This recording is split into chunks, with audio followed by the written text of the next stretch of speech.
Hi guys, LadyLibertyStacker. Welcome back for another video. Today I have a rant and I want to set the record straight for a few comments that were made on a recent, maybe a video about 6 weeks ago. A channel had done some shout outs on cast iron channels and mine was amongst those included. But before I get into that, if you're new to my channel, I get into cast iron collecting, hunting, flaws, things to avoid, things to look for, how to avoid buying mistakes, how to seek out the best collectible cast iron cookware, cleaning of it, restoration, maintenance, cooking. You get the idea. It's all about cast iron. Now, in the past, I've done other videos, but the rant that I want to make is about a video I put up 3 years ago. But before I get into that, if you want to see more just cast iron videos, please give me a thumb up. It helps support the channel. It helps make the video rank higher in search so more and more people like you can see it. And it helps more and more people. I've helped a ton of people on restoring and cleaning cast iron. And I also put up the mistakes that I make too, which I have one that I'm working on right now. So if you want to see more of those, I greatly appreciate it. For everybody, the thumbs up really helps. Please sub my channel, leave a comment or question below. I need all the support I can get. I'm about the only female that puts up constant videos and content creation on cast iron on a regular basis. And I can't continue to do it if the channel doesn't get support. It's just not a good use of my time. I love to do it, but I need to put some time into my other business that earns me an income. So that said, I just appreciate any support I can get. Now, for the rant. About 6 weeks ago, there was a channel called Cast Iron Cookware. Some of you may be aware of him. He loves to collect and care for and season and restore cast iron cookware, primarily Birmingham Stove and Range. The nickname is BSNR. He, about a month and a half ago, did a shout out video of the 10 channels that he likes to watch the most, and I was included in that, and I feel blessed and happy that he thought enough of me to recommend my channel. He's an up-and-coming cast iron channel in his own right. He surpassed me 3 times by the number of subs he has. He puts out a lot of good content. If he makes a mistake, he tells you. He is just a good, solid person, and he collects a ton of it. He has a room in his house devoted to it with pegboard on the wall so he can display all of it. And he's come out recently with a new seasoning stick with a combination of oils. I'd like to try it someday. I think it might work better than some of the little tins that I have for some of my projects. So I'll probably be in touch with him on that. Right now I am a fan of Buzzy Wax, and Buzzy Wax, it just goes on great, and it just darkens all the quicker, and the smoke point is much higher than a lot of seasoning oils out there, and for that reason it'll go on and stay on. So I really give him a shout out for that, and I thank him for that video he put up. Now for my rant. There were a few people on that video that put up disparaging comments about the fact that I wire-wheeled a skillet, a Wagnerware skillet, and I wouldn't watch that channel. She wire-wheeled, blah, blah, blah, blah, blah. And so it went. There were a few of those remarks. When I discovered it, I want to give a shout-out to Rusty Nail. Rusty Nail said there was a video that shouted out my channel, and I wasn't aware of it until about a month to 5 weeks later. It was put up when I was out of state traveling, visiting family, and I didn't do a lot of social media then, and I wasn't aware of it. So I checked out the video when I got back and checked the comment section. Actually, just about a week, maybe a week ago, I became aware of it. So thanks, Rusty, for letting me know. And there were trolls that were saying that, I didn't know what I was doing and words to that effect, and I wouldn't watch her when I saw her pull out the wire wheel. Well, stop right there. First off, I made the video on these 3 pieces of cast iron over 3 years ago. They were my first purchases ever with vintage cast iron. And just to show you what they are, this one here is a unmarked number 3 Wagnerware that I ended up not wire wheeling. because you can see, and I would have shown this in my kitchen right now, but I am seasoning some skillets in there, and the exhaust fan is on. It's kind of noisy, so I'm out here in the sun porch. But you can see the utensil marks in this. Extremely smooth surface. It was my go-to for breakfast sandwiches before I found the small little number 2 skillets to make my Egg McMuffins. But this is a great skillet to do a burger in, that kind of thing. It's one of 5 I have in my collection. It was one of the first ones I bought from an old antique shop run by a single gentleman. He was an older man. It was like a hoarder shop. And these 3 skillets cost me $15. They were covered in crust and old seasoning. I tried to negotiate him down, but he wouldn't budge. $15. So I said, yeah, okay, fine. And I did a test on the top of them with a credit card just to see if they were flat. And it's hard to tell when you have a lot of, rust on them. So this channel that I had watched talked about putting a credit card across the top to see if it was going to be flat. There's no way I could have done a spin test there. I did the credit card, it worked just fine.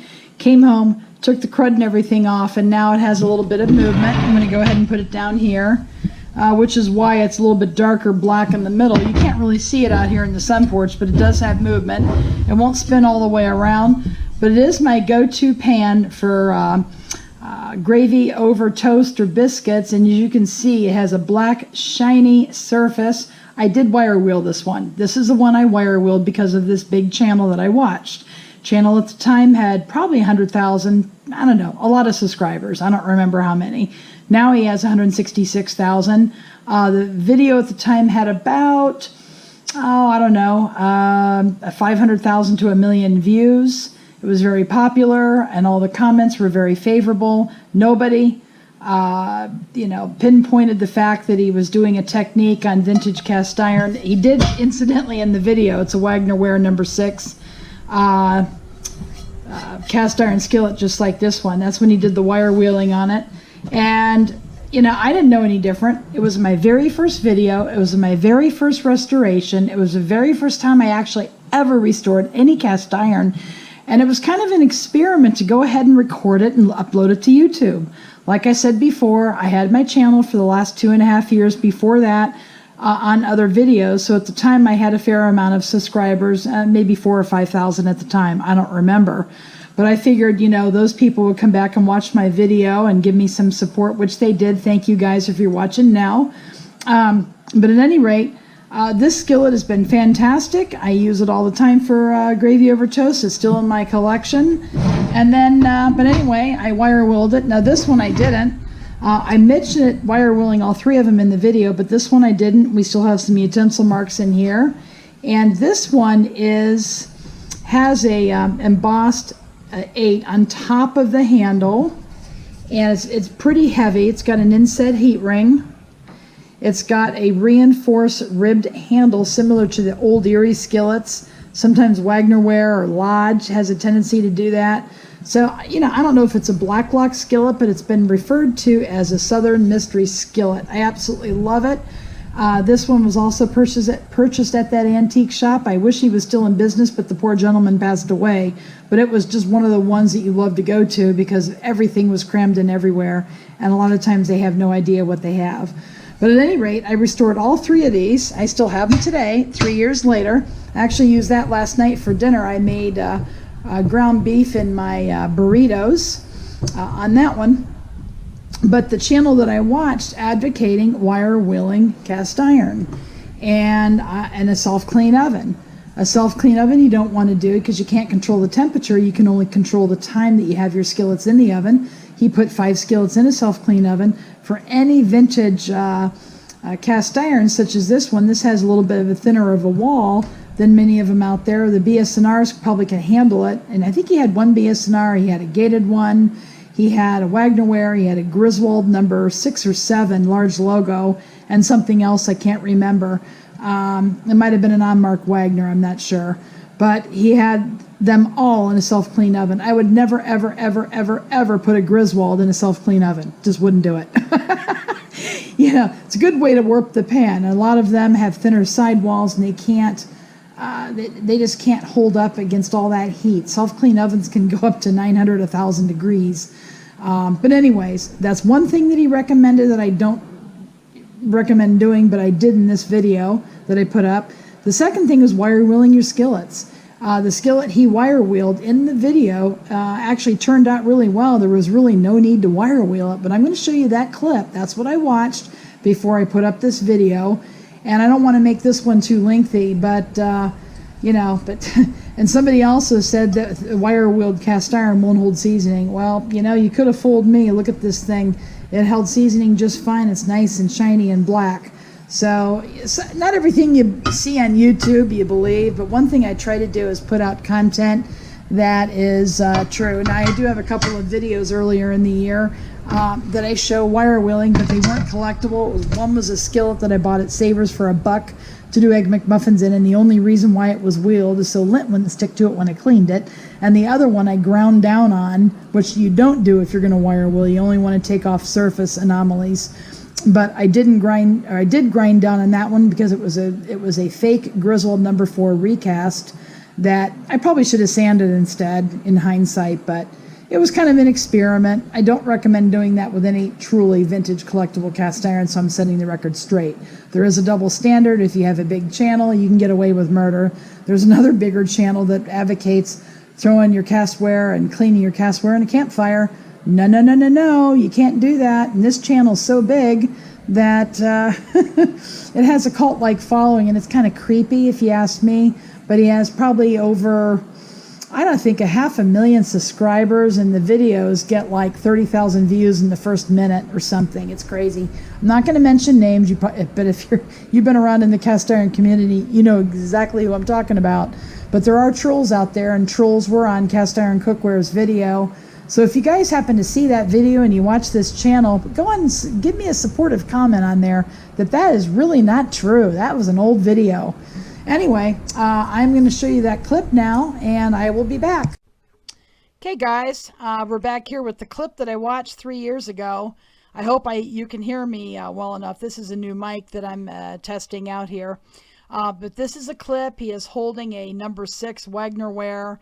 And I have the video speeded up. You go to the settings button here, and I have it playing at 1.5 times the speed. So I'm going to try to show you just the most important thing in here. He talks about removing rust. He talks about a vinegar soak that he does if he can't get off the rust. Actually, the purpose of a vinegar soak or a bath is to not only remove the rust, but to neutralize the pan with the lye that it's been soaking in.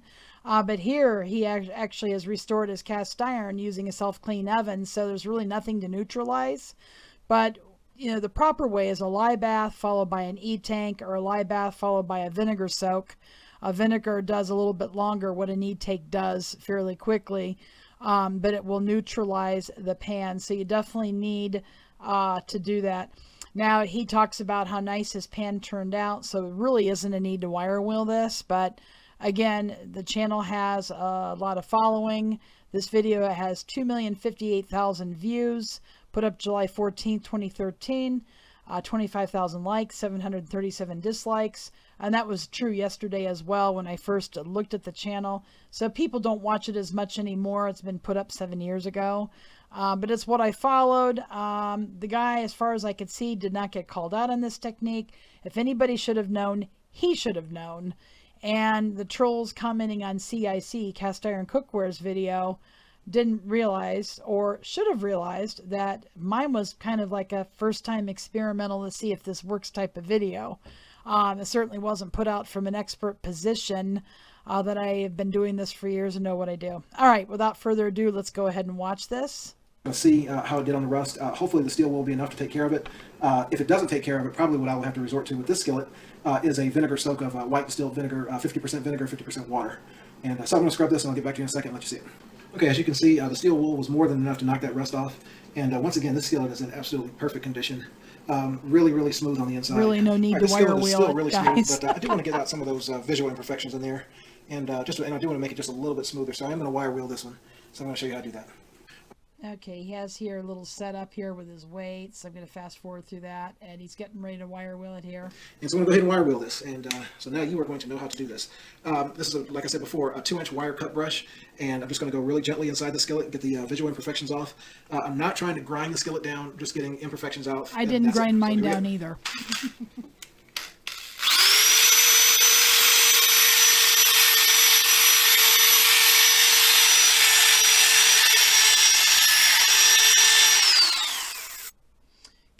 the gist of that. That's what I watched. And I'm just setting the record straight. I don't recommend that. I don't think that's a good thing to do unless it's something you're going to keep, it's non-collectible, and you want to make it into a user as opposed to the trash heap for the metal pickers. That would be when to wire wheel something, guys. All right, this is my wrap up, and I do appreciate you guys watching. Please remember to give me a thumb up. And, you know, leave a comment or question below. I appreciate all the support you guys give me. And go make it a great day.